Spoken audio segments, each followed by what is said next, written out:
Hello বন্ধুরা, কেমন আছো? আশা করি ভালো আছো। আমিও ভালো আছি। এই দেখুন বন্ধুরা, তোমাদের সঙ্গে আজকে শেয়ার সোয়াবিনের কারি। কে কে খেয়েছো এইভাবে বলবে আমাকে প্লিজ কমেন্ট করে।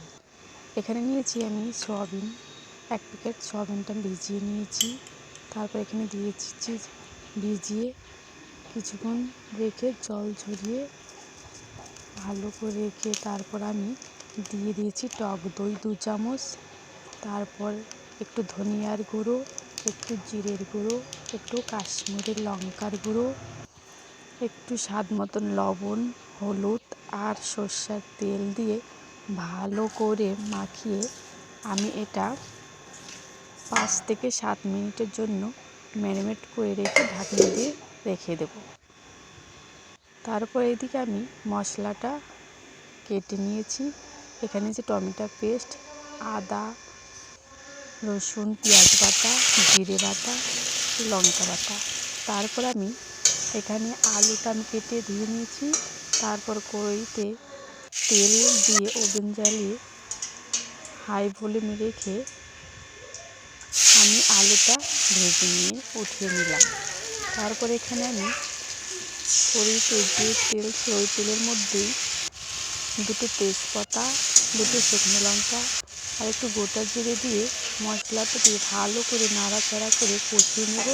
তারপর একটু নাড়াচাড়া করে কষিয়ে টমেটোর পেস্টটাও দিয়ে দেখুন আমরা ভালো করে কষাচ্ছি যতক্ষণ না মশলার গা থেকে তেল বেরোচ্ছে। তারপর মশলাটা ভালো করে ভেজে নিয়েছি। তারপর এখানে আমি সোয়াবিনগুলো দিয়ে দিলাম।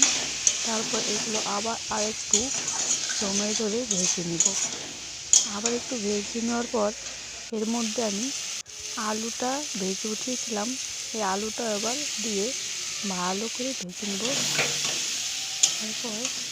তারপর ভালো করে ভেজে নিয়ে এর মধ্যে আমি পরিমাণ মতন জল দিয়ে কিছুক্ষণের জন্য জাল দিতে রেখে দেবো।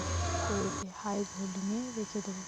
কিছুক্ষণ জাল দিয়ে নাড়াচাড়া করে গরম মশলা ছিটিয়ে নামিয়ে নিয়েছি সোয়াবিনের কারি। দেখুন বন্ধুরা কী সুন্দর হয়েছে। এরপর আমি একটা থালায় ভাত নিয়ে খেয়ে দেখাচ্ছি, আমার ছেলেকে খাইয়ে দেখাচ্ছি যে কেমন হয়েছে। দেখুন সোয়াবিনগুলো কী সফট আর কী সুন্দর হয়েছে। ভাত মাখাচ্ছি, দেখুন কী সুন্দর লাগছে। তারপর ভাত মাখিয়ে আমার ছেলেকে খাওয়ালাম, বলল মা খুব ভালো হয়েছে, কী দিয়ে রান্না করেছো, কী সুন্দর লাগছে।